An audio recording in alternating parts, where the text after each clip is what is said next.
Hi, I'm Simone Mack, and this year I am the vessel of the goddess Hekate.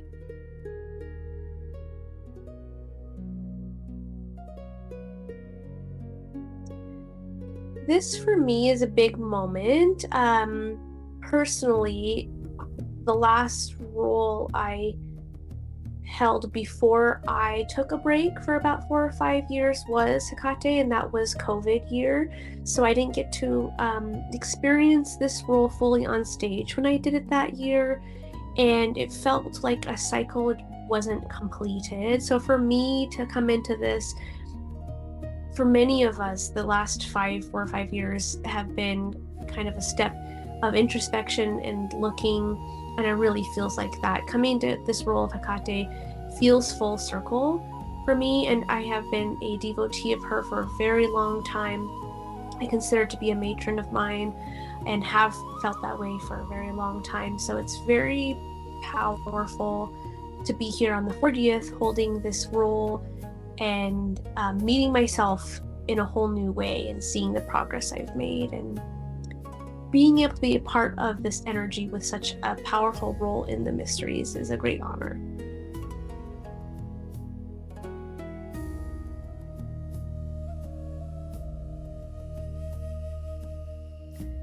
Having held her before, I was familiar with her energy and the mysteries.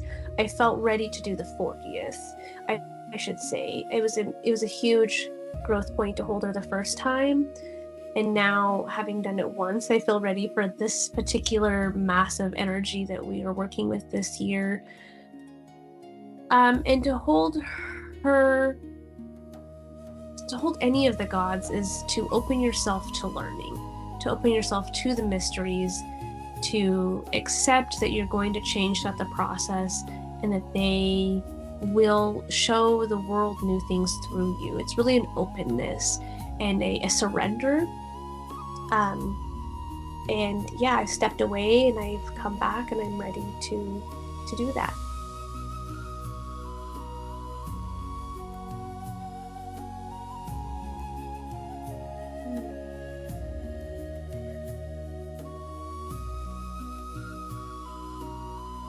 She's a goddess of many faces and many forms, infinite faces and forms, you could even say. So, seeing the version of her that has come to me this year and how it's different than the one that I worked with before, but also the same, it's still her, is something that has been really interesting to me. To also see the maturity and the change with the Cascadian gods, versions of the gods that we are working with now is different. Um, and to feel the power of their presence is just different.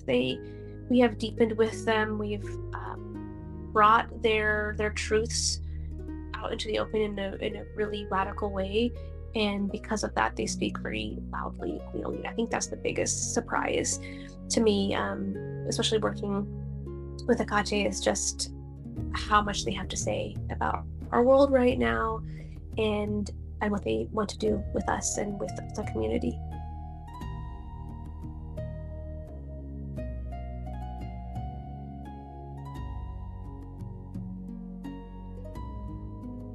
She reminds me to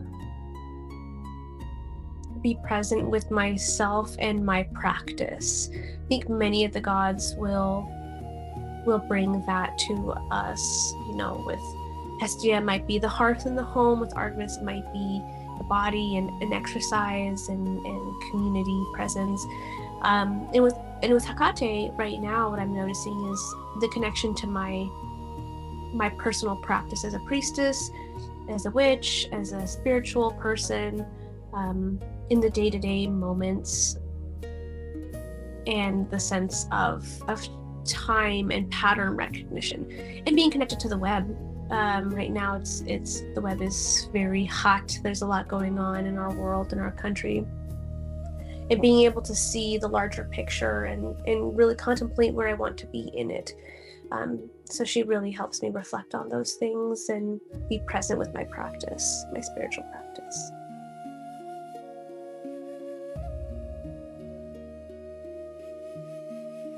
Hello, I am Lady Mary Malinsky, the Archpriestess of the Aquarian Tabernacle Church of Canada, and the votary for the Temple of Hekate.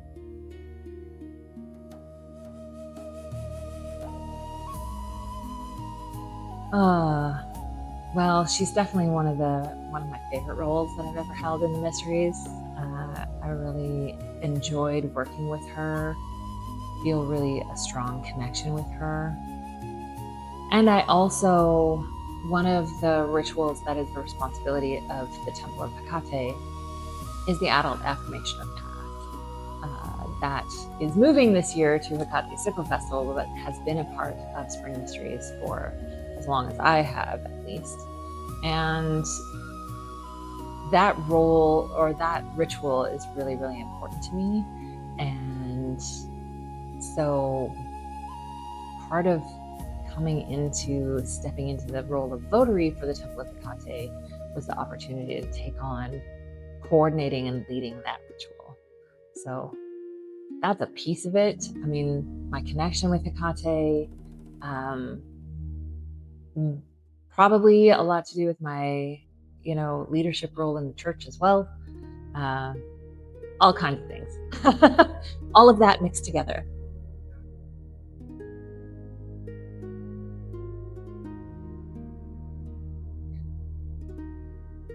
Well, we're working on new curriculum.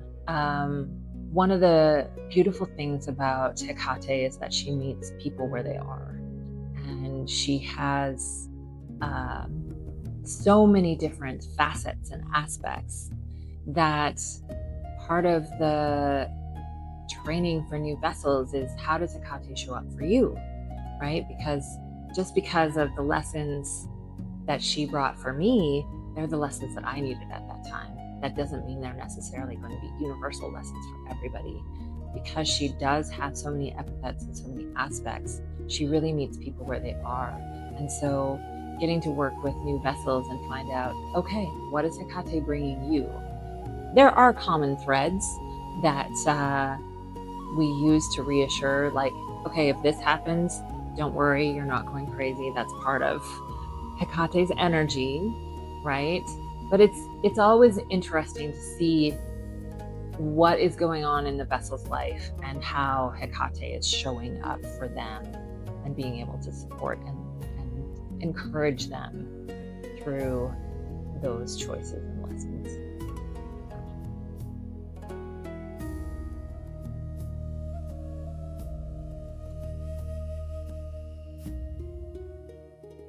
Patience. Hekate's taught me patience. She's taught me to step back and see the interplay, the interweave of different events, of different people's interactions. She's taught me a balance of encouragement and, the sometimes gentle nudge, sometimes, clue by 4 upside the head, depending on what the person needs, right? People are motivated by different things. So she's taught me to, again, like I said, she meets people where they are. So she's helped me to learn to meet people where they are as well. And that the space in between, the liminal space where she works, is a very, very powerful space. And that liminality shows up in a lot of different ways. She's taught me the importance of doing my own shadow work, my own self-reflection and examination, and the balance of coming back up into the light now and again.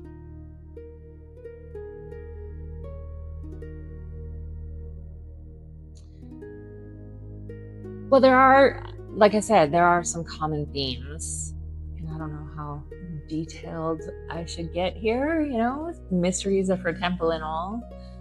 But one thing we notice is that vessels who are working with Hekate specifically for the spring mysteries, we get tired a lot.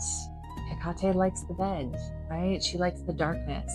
And so spending time with her in the dark is really important.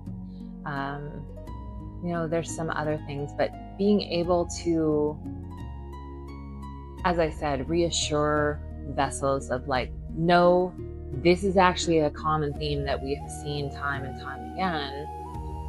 I think having those vessel initiation opportunities and the opportunity to reach out and connect with other people who have held that energy and say, hey, did this happen for you? And have that reassurance that, oh yeah, that's normal. I think is really important in supporting each vessel so that they can learn the lessons that they are receiving without it taking over their lives, if that makes sense.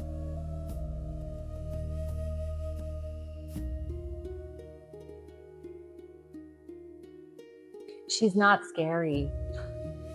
So many people think that as a dark goddess that, she's all like harsh and terrifying, I don't find her to be that way. I don't need her to be that way though either. So, I don't think working with her is something to be afraid of. It's something to embrace. And she's not a crone, right? She is wise. She is ancient, but she's also the maiden, right? The ancients worshipped her as maiden goddess. And so recognizing that she has many forms, triformis, Hekate triformis. We see her as maiden, mother, and crone in different ways. And she is all of that and more.